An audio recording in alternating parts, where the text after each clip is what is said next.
The Fastnet for me is something I always looked up to as a child. For some sailors, participating in the Rolex Fastnet Race has been a lifelong pursuit. I lived in Poole, and the Fastnet is on our doorstep, and so I was very fortunate to get my first Fastnet at 16. And from there on, I kept on doing them.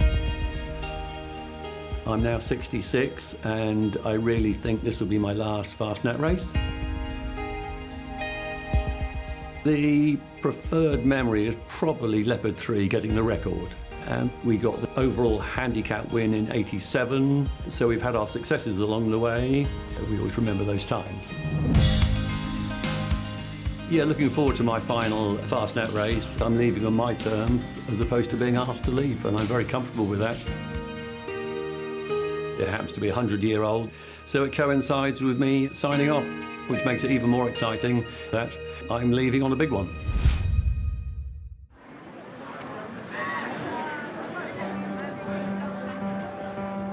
It's now 100 years since 7 boats assembled off Cowes on the Isle of Wight for the first edition of what later became known as the Fastnet Race, a race from the Solent across the Celtic Sea to the Fastnet Rock off the southwest coast of Ireland, won by the pilot cutter Jolly Breeze.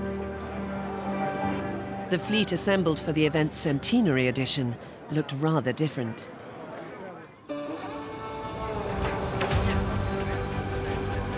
There's no question the Rolex Fastnet Race is the biggest offshore race in the world in terms of boats and the number of people doing it. The entries get snapped up within half an hour. It shows how popular this race, how demanding it is. So that's why we've got competitors coming from Australia and Hong Kong and America and South America and Turkey. They want to be here for this ultra special event. Whoa, my God. That's the real one, right? Cheers. It's a big surprise. Is that the actual thing? Wow. Yeah, imagine having your name there. Wouldn't that be something special? It's 100 years of history. Yeah, we can win it. To win the trophy is amazing, but the racing, the competition that always turns up for it makes it a special race. When you go around that rock, and I've been around that rock a lot, but when you go around the rock, it always makes an impression on you. That's the moment we've all been waiting for. We have now reached the Fastnet Rock. When you see that lighthouse in the distance, the hair on the back of your neck is standing up. This year we have elite crew from all over the world racing. Is the 2025 Rolex Fastnet Race the most competitive ever? Probably. Ahead of the fleet is a multi-layered 695 nautical mile challenge that starts among the tidal gates and currents along the coast of southern England, traverses the Celtic Sea to the Fastnet Rock off the southwestern tip of Ireland, and returns to the French port of Cherbourg on the Cotentin Peninsula.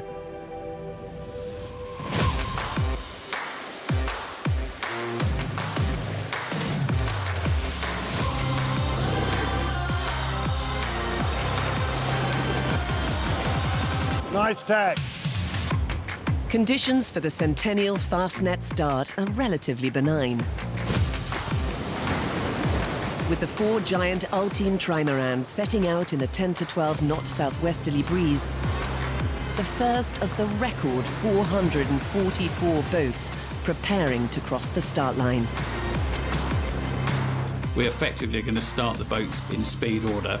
We've compressed the start of the race sequence to 10-minute intervals where the classes are not as big. It allows us to balance the start of the race. So these smaller boats, although they're starting last, they have actually got all of the tidal advantage to get them out of the Solent.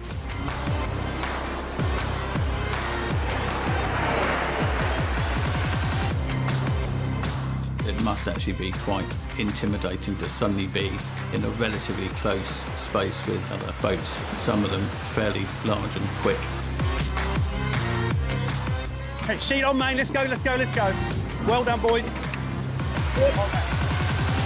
Start line is amazing to look around, but it's also typically extremely hectic. Attack when you want, Christian. And we're staying on the wind. Attacking, 3, 2, 1. Everybody's trying to get going quick. We have some 100-foot boats on the start line. They'll eventually go. We'll try and stay out of their way if we can. Got to survive the 10-minute mayhem. Once you're out in the Solent, it definitely pays to look back. It's always a magnificent picture. It is truly an amazing spectacle.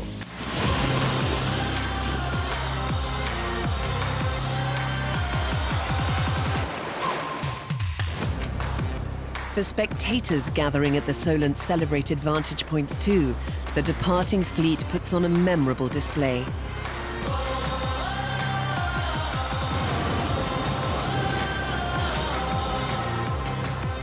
At the Needles, the monohull line honours contenders, the likes of SHK Scallywag and Blackjack 100, prepare to stretch their legs, Leopard 3 and Pyewacket 70 in close proximity.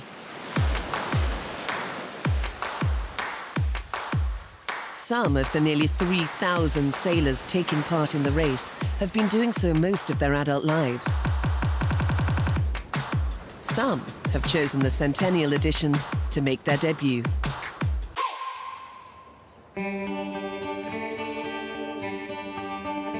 Among those tackling their first Fastnet is 17-year-old Flynn Matos, one of 16 young people crewing the Challenger 72s, entered by the Tall Ships Youth Trust, who lives with his family on a canal boat next to the River Severn in Gloucestershire.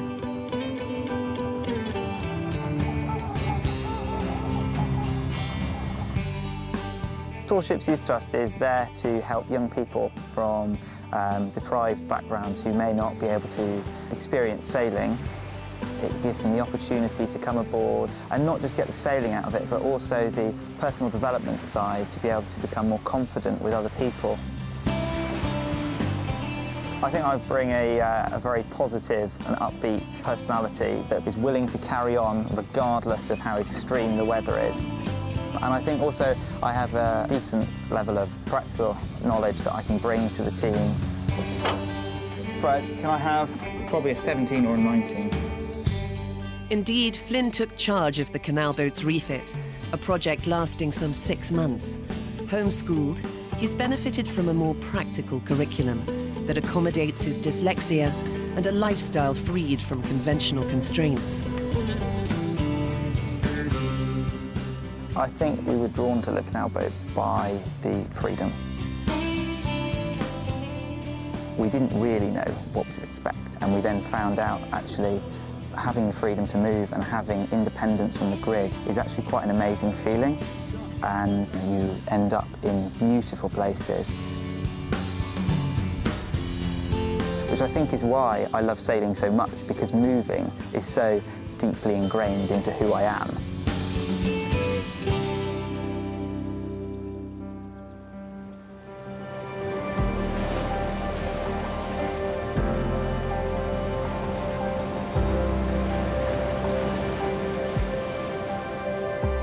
By early evening on day one, the monohull line honours contenders, skirting the coast of southern England, are finalising plans for the next phase of the race. Blackjack 100's foredeck crew are already preparing for what will be a protracted duel with rivals SHK Scallywag.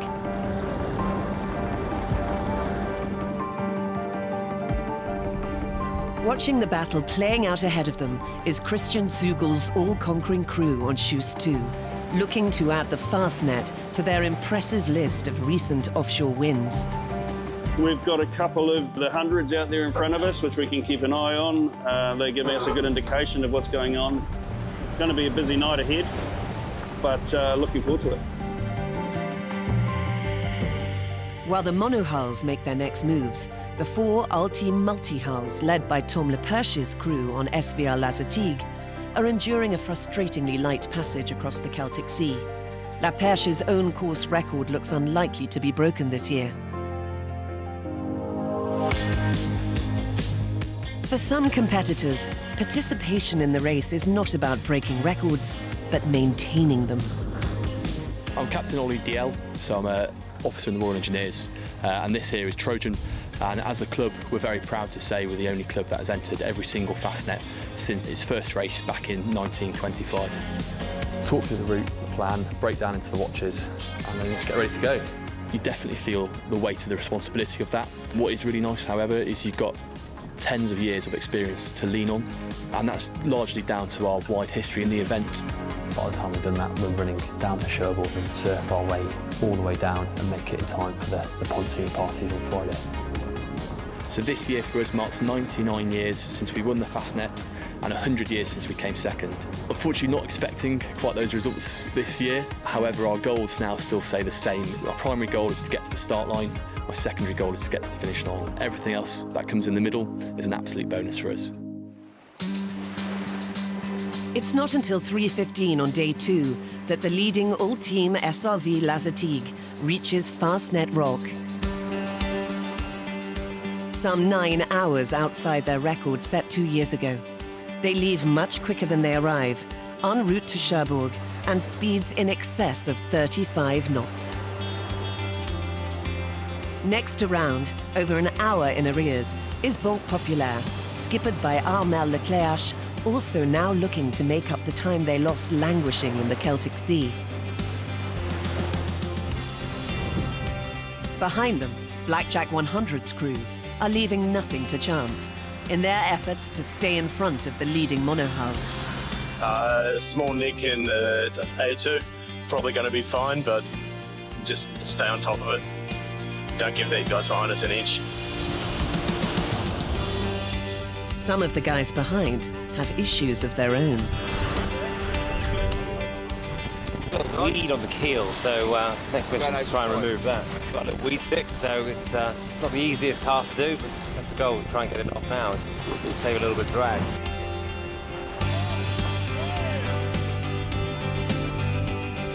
We're just getting set up now to change down to the J2 jib, and then it's just solid BMG upwind all the way to the rock.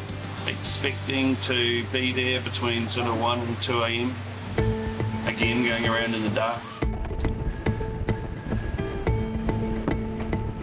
A current contender for the overall title, Christian Zugel's crew, round Fastnet Rock at 1:20 a.m. on day 3 and head downwind, hoping for the same reaching conditions that propelled the yacht to a famous win overall as Wizard in 2019. There's a hard day's night in prospect further back in the fleet too, not least for Flynn Matos on Challenger 1. 2 a.m, just kitted up, ready to go on watch, and starting to head up towards the rock. It is exhausting and didn't get much sleep. Really gonna try and push hard for these next 4 hours. It's gonna be a tough one. A few hours later, just after 5:30 a.m. local time, Tom Laperche's crew on SVR La Zatig steal across the finish line in Cherbourg to retain their multi-hull line honours title after 1 day, 17 hours and 18 minutes of trying and testing racing. It was lighter than 2023, so more strategic and tactic this year. The windest part of the race this year, it was 20 knots. Last year it was 30 or 35. It's now the 3rd time the race has finished in Cherbourg, some 95 nautical miles further than the original finish line in Plymouth. For some boats, the miles don't seem to matter. Their reputation alone will see them to their destination. One such is Kealoha 2, designed by Spotman and Stevens in 1963 for American maxi racing pioneer Jim Kilroy. She made a spectacular departure from the Solent 2 years ago.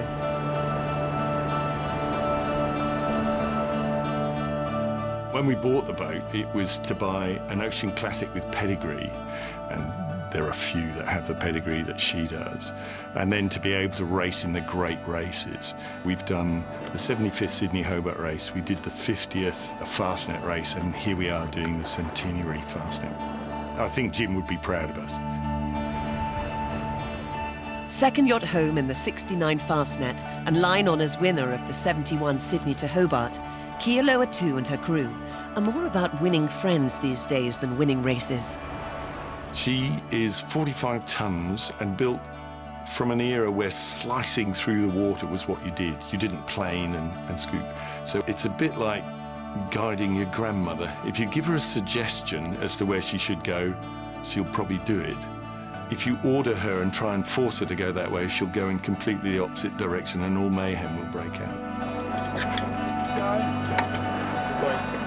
It's an art and you have to be gentle and you have to recognize the limitations. And one of the limitations is once you've hit 10.5, 11 knots, you're probably not going to go that much faster. So the order of the day is to start bringing your sail in and stop taking stupid risks. The leading monohulls are planning their approach to the finish line in Cherbourg. Time and tide wait for no man, even Tuse 2's ace navigator Campbell Field. We've got about 70 miles to go, and we're in a bit of a race against the clock to the tide turning off the Cap de la Hague. There's a real battle going on between Blackjack down here, south of Alderney, and Scallywag up here, all trying to sneak in to finish here before the tide really starts to flow. Blackjack 100's race-long duel with SHK Scallywag is reaching its conclusion. The latter having led by 6 minutes at the Rock, the former now holding a tenuous advantage they could easily lose in the tidal races on approach to the Cotentin Peninsula. But just after 1:20 a.m. local time, it's the Raymond Voss-owned Blackjack 100 that crosses the finish line 58 minutes ahead of her rivals, after 2 days, 12 hours, and 31 minutes of intense match racing. It's revenge for their narrow defeat at the hands of SHK Scallywag in last year's Rolex Middle Sea race. It's been a dream to participate in this type of events, and now I'm doing it for a couple of years, and I'm extremely proud of what we have achieved as a team.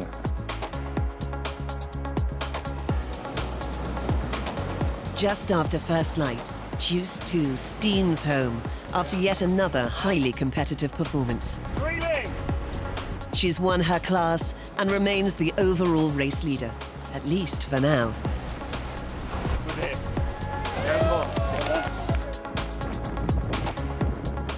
For the challenger boats at the other end of the course, the slog upwind is nearly over.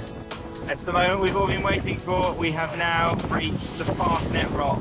Everything feels amazing. I know we're not there yet, but it feels like we are. Fastnet first-timer Flynn Matos is among the first sailors on day 4 to sense the iconic turning mark's enduring appeal.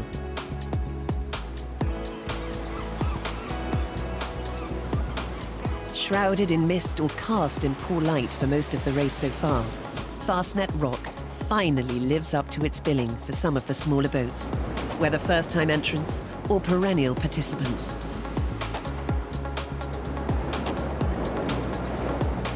By the end of the day, several new boats have risen to the top of the leaderboard for the overall title, if only temporarily. Among them, Callisto and Jolt 6. Right now, we've got 2 Admiral's Cup boats vying for the lead, but it's in potential flux. We cannot discount some proven French boats, including the former winners of the Rolex Fastnet Race. That's Alexis Loison on Léon and Didier Gaudu on Lanelle 3. They look like they're getting into better breeze and probably a favourable tide that's going to put them right into the running.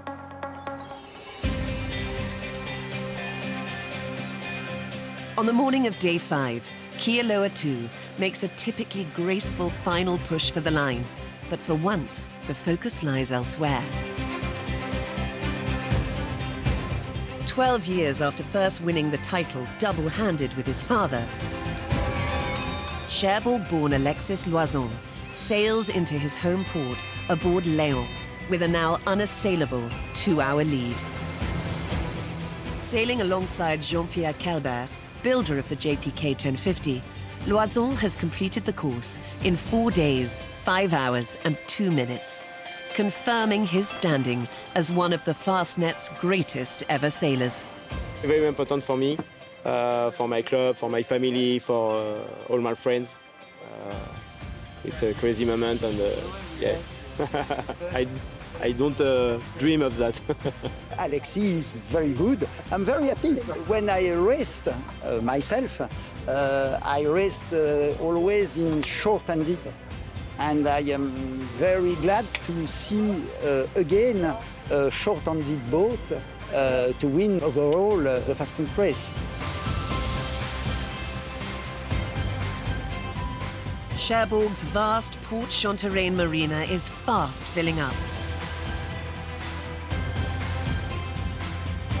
The majority of the fleet now home to recount and relive their stories of action and adventure.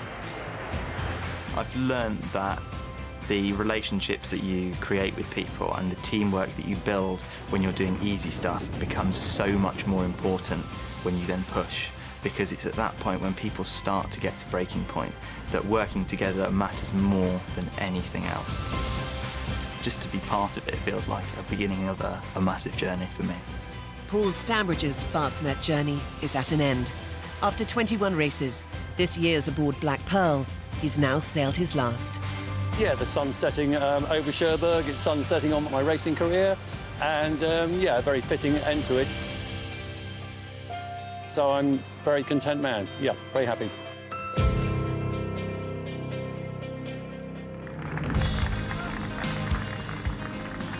Also happy men are Tristan Lebrun's line honours winning crew on Blackjack 100. And Cherbourg's very own Alexis Loison, together with Jean-Pierre Calbert, the winners of the Fastnet Challenge Cup for the best yacht overall.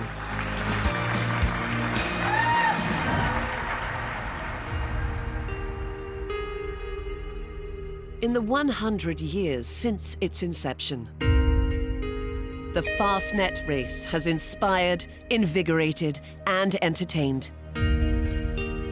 The Centennial edition was no exception. The destination may have changed, but the challenge has not. Next time on Spirit of Yachting, we're in Porto Cervo for the Maxi Yacht Rolex Cup.